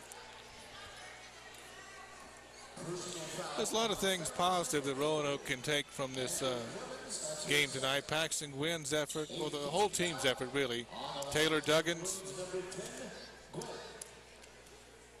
Paxton Gwynn at the line to shoot two. First one no good. 0.7 seconds left on the clock. And then a 27-point game. Gwynn will try to make it 26, and she does. There's 0.7 left, not much more Ferrum can do. As it's inbounded to Farmer, she'll sit on it for that last half second, and that'll do it from the Bass Center. Ferrum improves to 1-0 in the first contest of the year. Roanoke falling 2-0-1. The teams will shake hands. Stay with us. We'll be back with our post-game interview and chat with head coach Susan Dunnigan. Hey Roanoke fans, come out to the Bass Center on Saturday, December 3rd for Roanoke College's Maroon Madness. The action begins at 1 p.m. as the men's basketball team faces off with ODAC rival Lynchburg College, followed by the women's basketball team squaring off against Emory and Henry at 3 o'clock. The afternoon includes giveaways and prizes like a 32-inch TV, a $1,000 gift card to the Roanoke College bookstore, an iPod, and much, much more. Come out and support Roanoke College's Maroon Madness. Mac and Bob's opened for business in 1980. Over the years, we've grown from 10 stools to a full-service restaurant that seats 330 people. Now we invite you to come try our new breakfast menu, featuring sweet potato pancakes, eggs Benedict, omelets made to order, stuffed French toast, homemade sausage and gravy biscuits, and much more. Open for breakfast Monday through Saturday at 8 a.m., Sunday brunch 10 a.m. till 2. See you for breakfast at Mac and Bob's in Salem. Be sure to catch Roanoke College sports on Valley Vision TV, Comcast Channel 7 in Roanoke, Salem, Botetourt, Lexington, and Blacksburg. Brought to you by Mac and Bob's, Main Street, Salem. For programming information or schedules, go to valleyvisiontv.com. Roanoke College. Timeless and true. Smart and solid. Practical and professional. Making discoveries about yesterday. Creating visions for tomorrow. Lifted by a winning college spirit. Forging lifetime friendships with professors who prepare you for a place at the head of an operating table or another bright future. Roanoke College. Classic for tomorrow.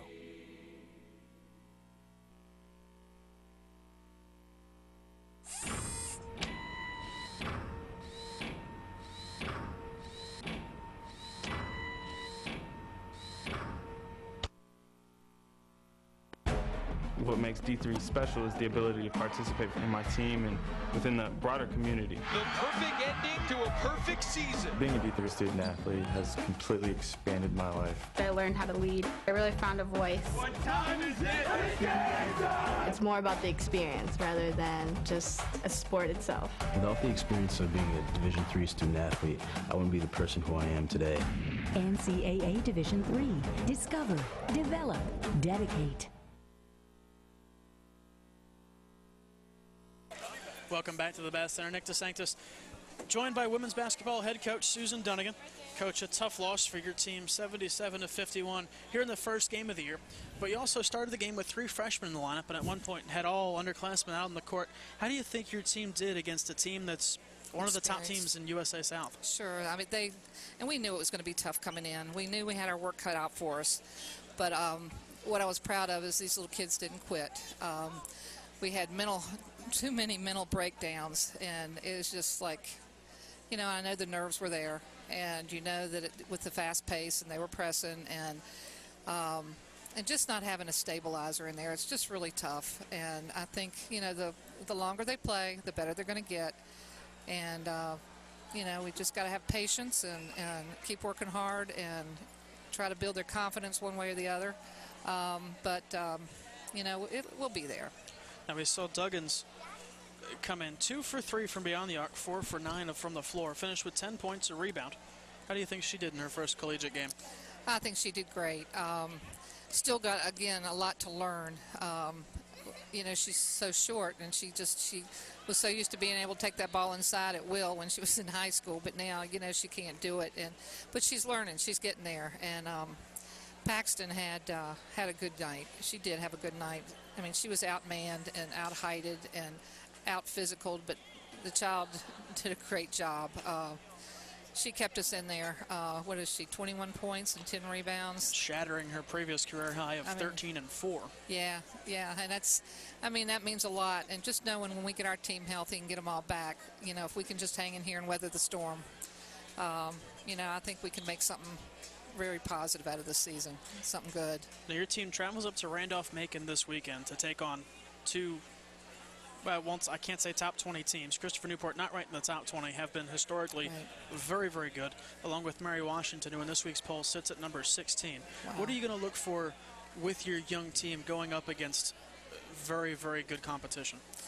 Well, I have a funny feeling it might be a little bit more like tonight, but if we can just cut down on these turnovers, if we can just cut down on, again, some of the mental mistakes, you know, we're just trying to get better. We just want to get better each game. You know, it's not going to happen overnight. We know that. And if we can just continue to see progress, I will be happy. And you know, and chances are we're going to surprise somebody. Who knows? Thanks so much for coming over, Don. We appreciate Thank you, it. Nick. Brett and I'll be right back to break it down. If you would like to sponsor this program or advertise on Valley Vision TV, call us at 540-397-1051 or email to sales@valleyvisiontv.com. Remember, you're watching the Valley's only true local network, Valley Vision TV, Comcast Channel 7. Mac and Bob's opened for business in 1980. Over the years, we've grown from 10 stools to a full-service restaurant that seats 330 people. Now we invite you to come try our new breakfast menu, featuring sweet potato pancakes, eggs Benedict, omelets made to order, stuffed French toast, homemade sausage and gravy biscuits, and much more. Open for breakfast Monday through Saturday at 8 a.m., Sunday brunch 10 a.m. till 2. See you for breakfast at Mac and Bob's in Salem.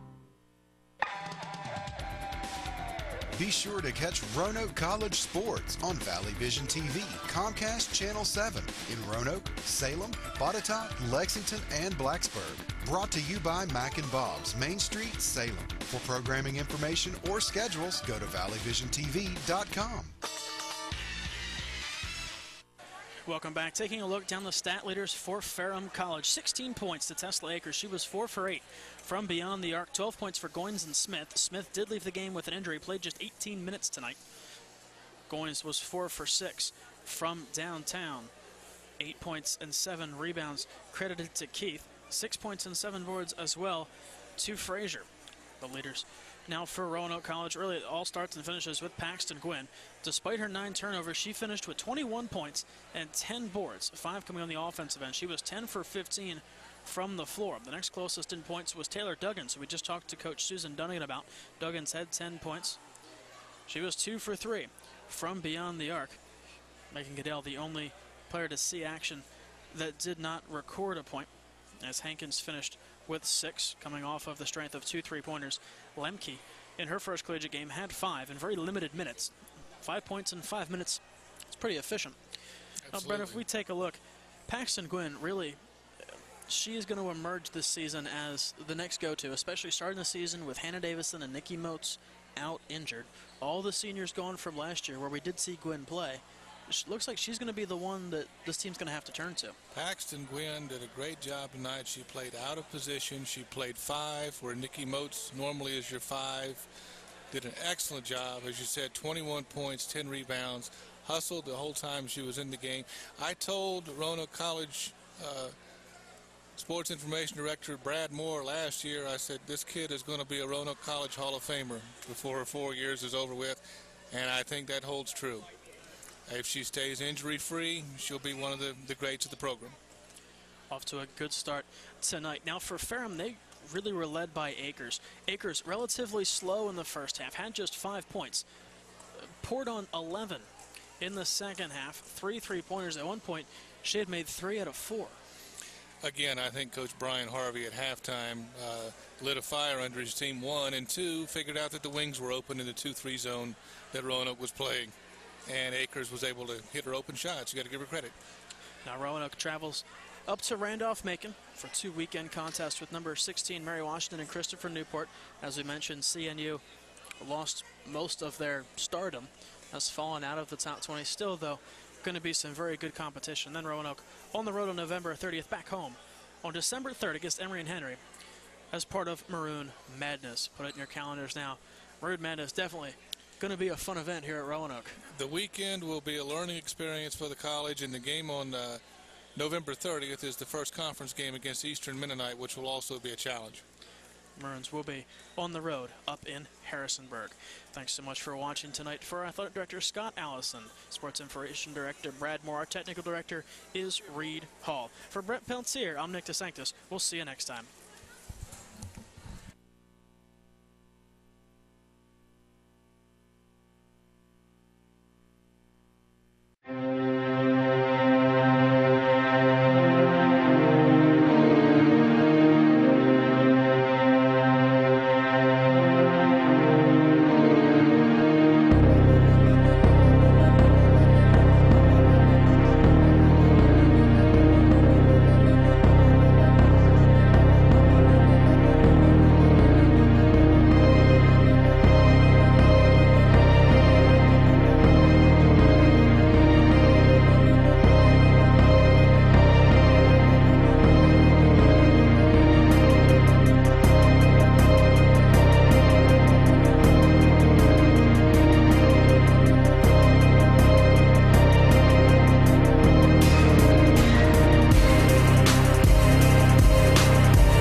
like to sponsor this program or advertise on Valley Vision TV, call us at 540-397-1051 or email to sales@valleyvisiontv.com.